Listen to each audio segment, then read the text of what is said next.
Staying motivated is a fundamental starting point for you to become the person you truly want to be. If you feel unmotivated, if you feel like your brain constantly urges you to do things that you know are bad for you in the long run, but you can't stop, your brain asks for it addictively. If this intro feels too long to you, and you're eager to get to the point, it may mean you've lost some of your patience or ability to concentrate. This video is beneficial for virtually everyone, given the society and the world we currently live in, full of addictive stimuli that drive us into behaviors of loss of control, making us lose control over ourselves. Today, we're going to talk about dopamine. Dopamine is basically the chemical of desire and pleasure. It's a molecule normally associated with reward, but it has everything to do with motivation and desire. Dopamine is what drives us to build things that don't exist, to dream and chase those dreams. As a species, dopamine has been responsible for us going from riding horses to driving cars and now exploring space. The mechanisms of dopamine are associated with trying to secure our survival and stimulate us to do certain things that give us pleasure. The brain rewards us when it detects that we've eaten an entire box of cookies, a dopamine hit. Sex gives us great pleasure, another dopamine hit. However, this mechanism has a clear problem.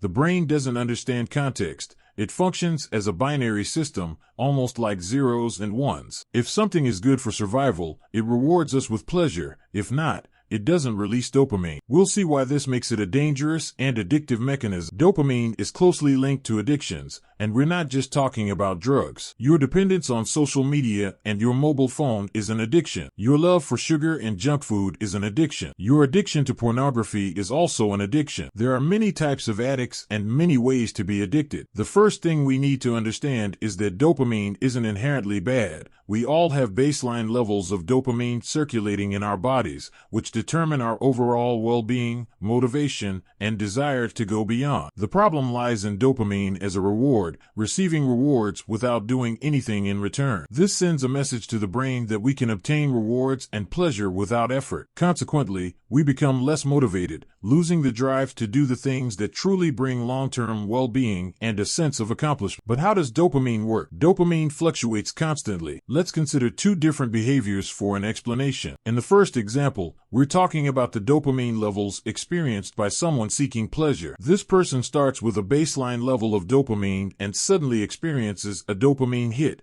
which could be anything from watching porn to eating at McDonald's. What happens with dopamine hits is that they rise quickly but also drop rapidly. The problem is that they don't return us to the same point where we started. They drop us lower. Life goes on, and we keep fluctuating. To satisfy our natural desire to be up, we need a higher hit now. Previously, a certain amount of stimulus sufficed, but now we need a bit more, so we seek another quick pleasure, like buying ice cream and binge-watching Netflix. What happens is that when we come down again, when that pleasure ends, we're even lower than before. We've mentioned several times that this phenomenon is linked to addiction. Let's think about it in terms of drugs, specifically cocaine. We want to be up, and that emotional high, so from the starting point to that high, there's a certain distance. Suppose we needed a gram to reach that high, but after experiencing it, we're lower than before. If we want to return to the same point, we'll need more than a gram this time, let's say 1.2 grams. Not to get higher, but just to reach the same result as before. Now we end up even lower, which means that we'll need more and more to achieve the same high. This happens with drugs. If we've gone without drinking for a long time and suddenly have a drink, we get instantly intoxicated. But if we start going out 3 times a week,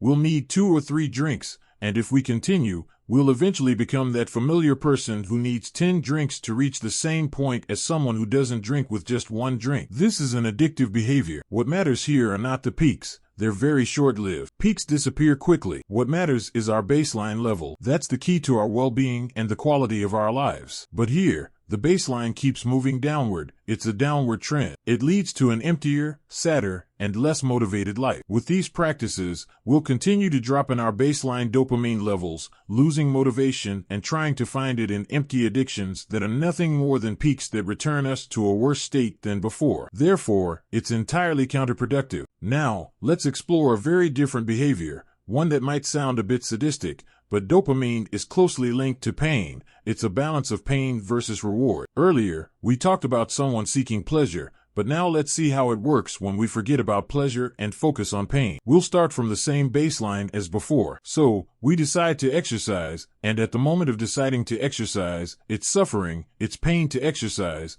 but it's a pain that's truly worth it. After the workout, what always happens? We feel better. Our baseline is higher now. Life continues to fluctuate, and now we immerse ourselves in an ice bath, which is a very beneficial habit but painful. It's shorter in this case, so our levels rise, and we feel better than before. Our dopamine baseline goes up. We decide to fast, once again exercising willpower and discipline, and we work on a project that excites us. It's painful, it's long, a very long day. But when it's over, our baseline goes up again. This is an upward trend, well-being in our lives, making us feel good about ourselves and happy. Negative peaks, in this case, the peaks don't matter. What matters is the general trend. In our lives, the peaks are shorter. The time we spend suffering in comparison to the 24 hours in a day, the time we truly suffer while exercising, in a sauna, in an ice bath, fasting, resisting the urge to eat that chocolate bar, is relatively short compared to the rest of the day. A simpler explanation would be that we spend most of our time at the baseline, we exercise, feel better, and stay at the baseline. This is more realistic. Activities that involve some suffering, like fasting, resisting our most desired food, going to the gym to exercise, taking an ice bath, showering with cold water, or sitting in a sauna, these types of pain make us feel better after and raise our dopamine levels. An addiction is a way of narrowing progressively the things within which we can experience pleasure, and yet a fulfilling life and better quality of life consist of the opposite, learning to find pleasure in an increasingly wider range of things, activity. So, if you're addicted to junk food, and you have a chocolate milkshake every evening for dinner, you'll enjoy it less and less until it becomes an addiction. However, when we follow a fairly restrictive diet for a considerable period, it's like our taste buds start awakening. We become capable of enjoying other flavors that were dormant or suppressed until then. Suddenly, you eat a piece of avocado and think, "This is wonderful, this is marvelous." You notice the intense flavor of a bell pepper or something as seemingly bland as a tomato. That's why it's crucial these days to learn how to detox from dopamine, in other words, how to regulate our levels to reach a much healthier and better baseline. This will increase our motivation levels, allow us to leave behind all those addictions, all those little addictions we have like food, social media, pornography, or simply laziness. Most importantly, you can regain motivation for the things that truly matter in life, like having sex with someone you genuinely care about, reading a book, working hard with focused motivation to develop your project, and finding a much higher level of personal satisfaction. For now, you know that you need to control your diet. Try to exercise, establish healthy habits, gradually reduce social media usage if possible, and always maintain some flexibility for things to go well and yield good results. Finally, there are certain habits that increase our dopamine levels for free, without requiring pain, such as getting a good night's sleep. I hope you've enjoyed this first video. I invite everyone to subscribe to this channel and hit the notification bell, as all YouTubers say. Until next time.